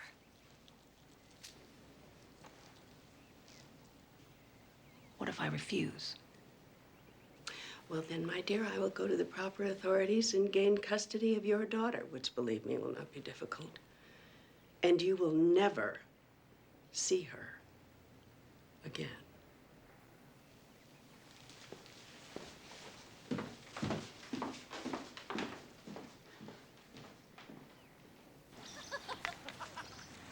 I'd be very happy to marry you if you'd consent.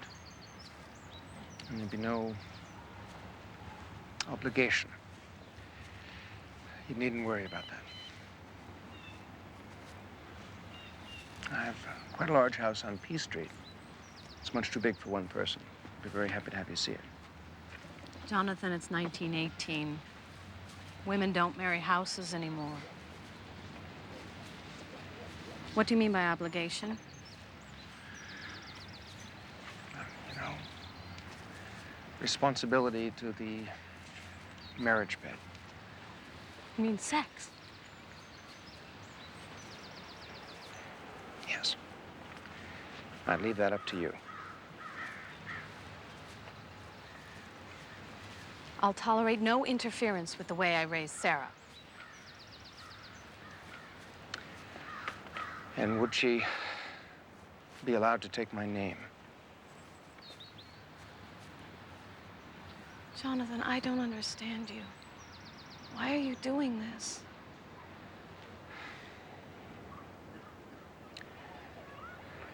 I'm unable to have children of my own. And because you're very beautiful.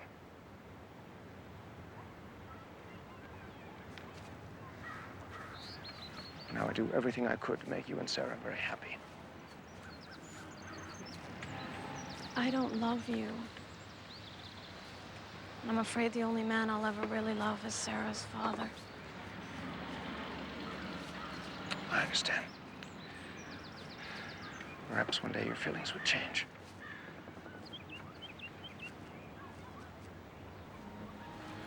There's something very important to me in a pawn shop in New York. The day you bring it to me, we can announce our engagement.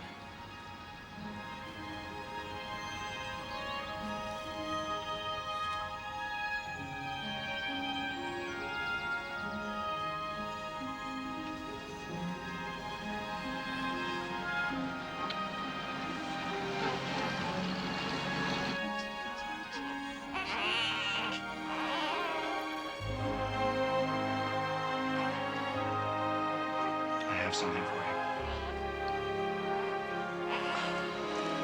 It's still there.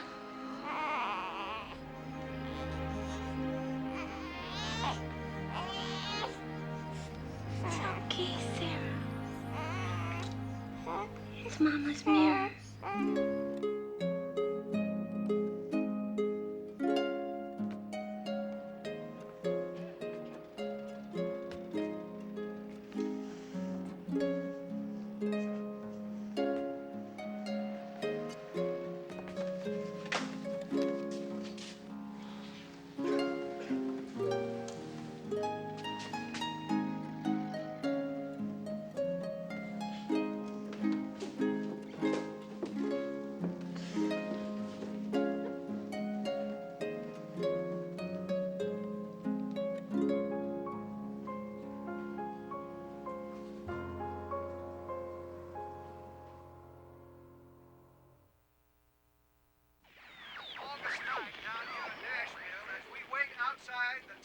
State House for the results of a historic vote.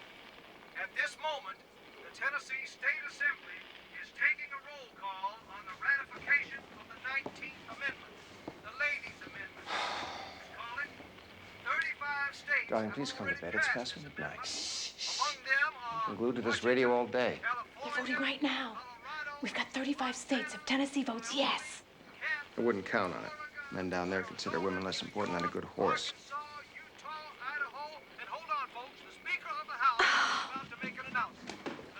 My goodness, I'm so nervous.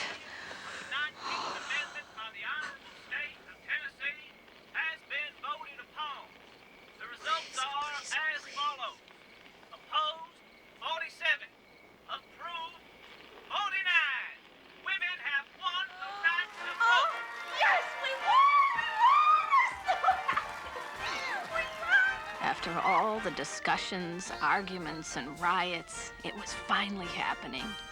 I was determined that Sarah and I would be there. Just another minute.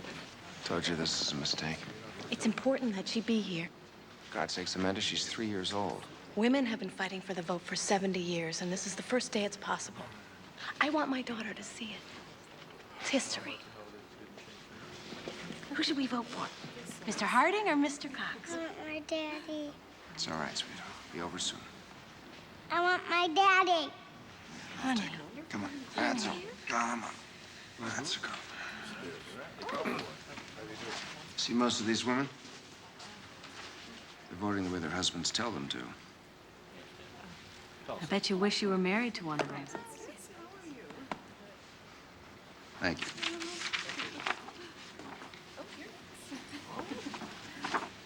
How do you do?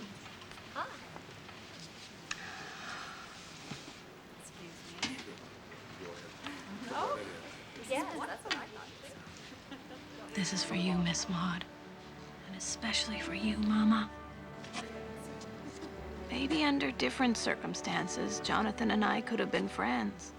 But the marriage was bad for both of us. The only thing that kept us together was Sarah. Jonathan raised her as his own, and I never told her about James. And the storm was so fierce that Annie and Maria were thrown all over the hull of the ship. And then something terrible happened.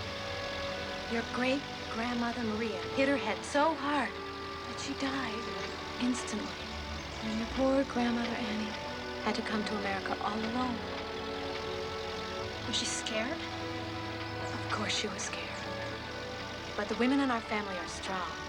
In order to survive, you can't let your fears overcome you. Which reminds me, I've signed you up for riding lessons. Horseback riding? Oh, it'll be fun. I bought you the most beautiful black pony. When I was half your age, I was riding all over the countryside, bareback. What if I fell off? Well, then you get back on that horse. Besides, I'll ride next to you to make sure that doesn't happen. Do I have to? Oh, sweetie. Horseback riding will give you a sense of power, confidence like nothing else. I promise you, Sarah, you can do anything. You just have guts and determination.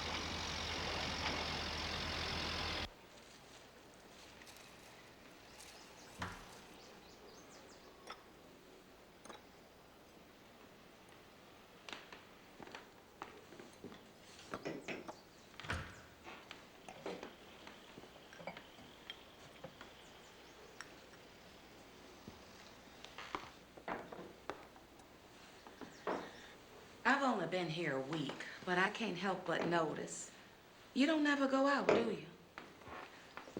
Dr. Abbott and I socialize in the evenings sometimes, but during the day I prefer to be alone until Sarah comes home from school. That's a mighty big burden for a little girl. What do you mean?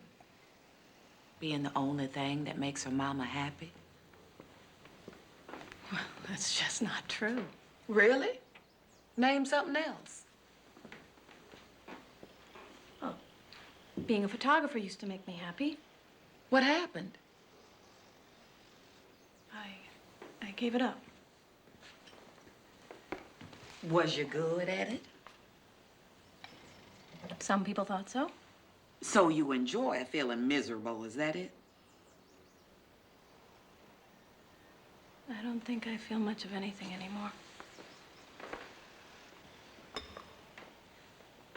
I still have my camera. What do you use it for? A flower pot? I like you, Malvina.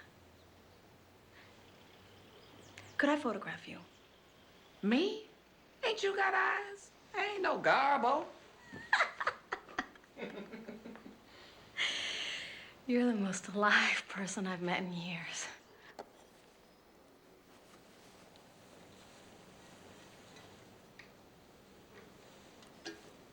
Malvina, relax. Well, how can I when you're pointing that thing right at me? Well, just do what you do, and don't even smile. You don't have to smile. So, tell me about yourself. How old are you? I'll be 40 next month. Huh. Are you married? I lost my husband in the war. I'm so sorry. I was a nurse over there. It was terrible. You have any children? 7 children. My oldest girl's in teacher's college, and my oldest boy is a policeman. Surprised, ain't you? Thank you very much. So we bought the fine dresses and the pearls and the precious stones for his 2 stepdaughters. And on his return, as he rode through a green thicket... Oh, my God. What is it, Mommy? The Bleecker Street Gallery in New York love my photographs of Malvina. They want to see more. I didn't know you sent those pictures to anyone. Not only that, but if they like the rest of my work, they might even give me my own show. Malvina, look. Them folks in New York must be crazier than you are. Would you get my suitcase down from the attic, please? Where are you going?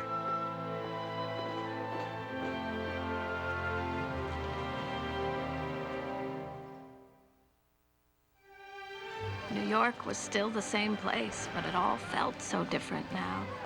Even though my personal life was difficult, Finally, my creative life was coming alive. Amanda?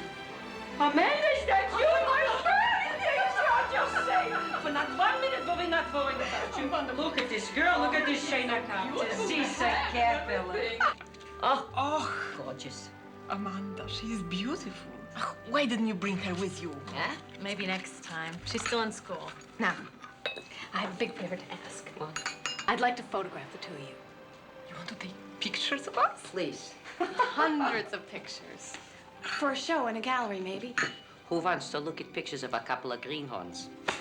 What? You're so beautiful. We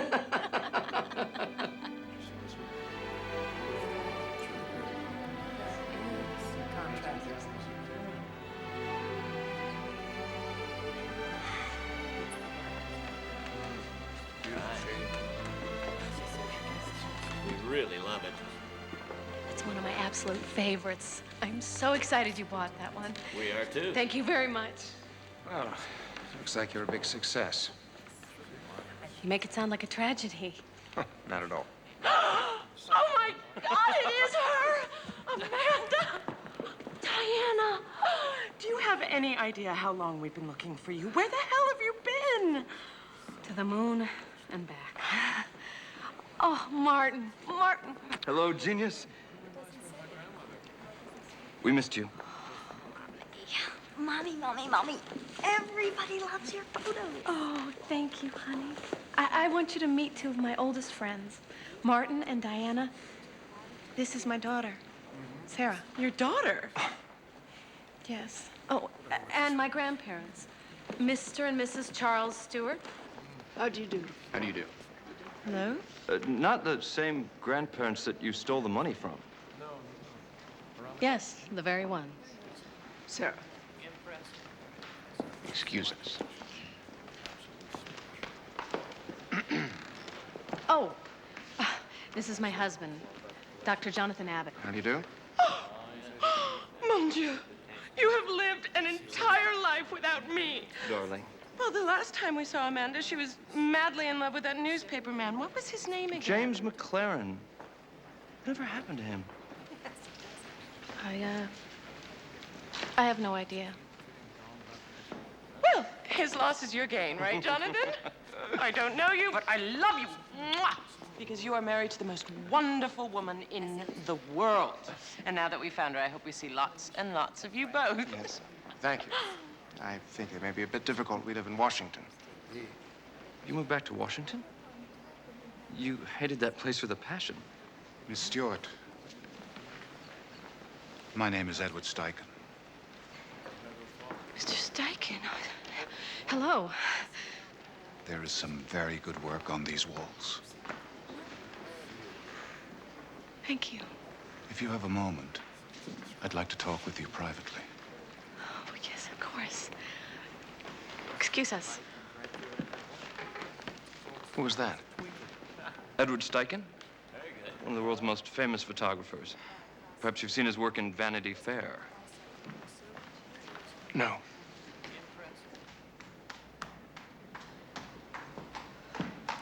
So what did Mr. Steichen have to say? Well, he was very complimentary. He might even publish a book of the exhibit. Well, congratulations. You must be very happy. It's time to go. Wait, don't wake her. Don't wake her. Why? I have to go back upstairs. Why?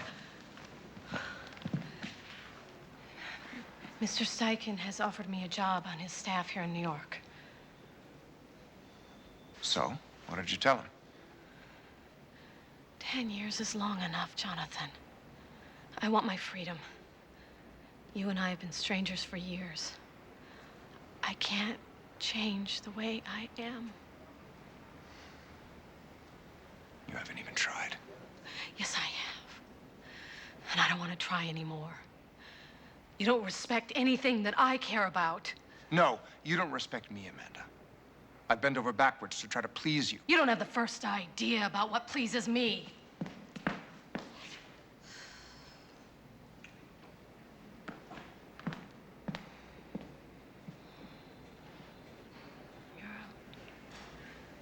You're a decent man. You took us in when we had nowhere else to go. You gave us a home. Things have never been right between us. You know that. You're not happy, and neither am I. What about Sarah? Well, she's my daughter. She goes where I go. She's my daughter, too. Don't fight me on this one. You won't win. Don't you think it's just a little selfish to uproot your daughter from her home, her family, her church, her school, and take her to some city where she doesn't know a soul? It'll be an adventure. She's not adventurous, Amanda. She's not like you. That's because you baby her. You're so damn overprotective. You treat her like she was made of glass. Not every female is a steam engine like you, my dear. You and my grandmother are two of a kind. You want to turn Sarah into a vapid little society miss. Well, I'm not going to let you. I'm going to bring her back to New York, where life is what you make of it, not what it makes of you.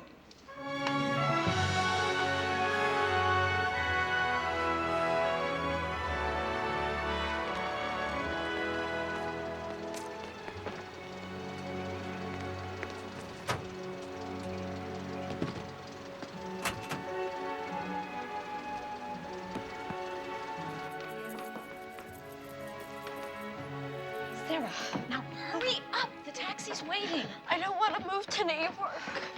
You're gonna love it there, honey. I promise you. Please, Mommy, I want to stay here. I'm afraid that is just not possible. Why isn't it? Stay out of this, Jonathan. You're not going to force that child against her will, are you? Will you please be quiet and let me handle this? Honey. Look. Mama has a very, very wonderful, important job in New York.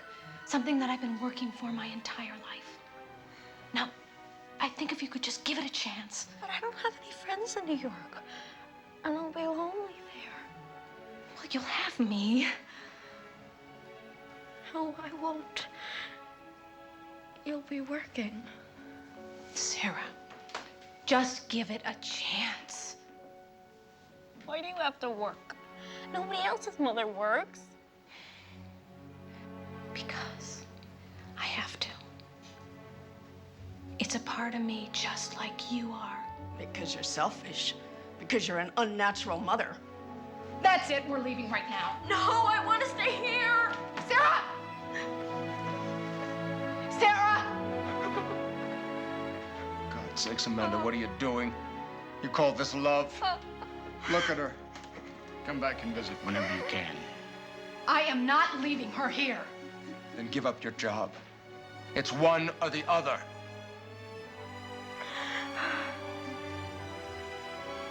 Honey.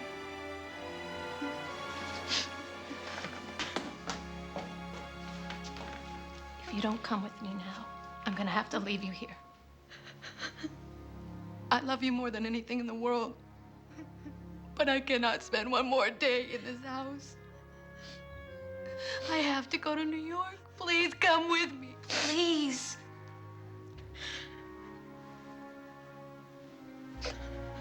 Please.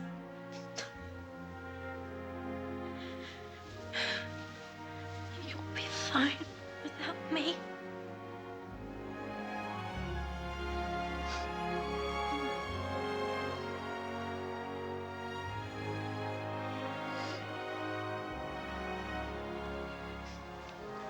I'll write you every day. And I'll call you on the telephone. And I'll visit as often as I can.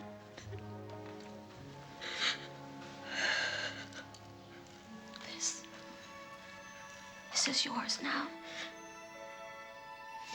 You look in this glass and you remember how much I'm missing you. With all my heart. Mommy. Mommy.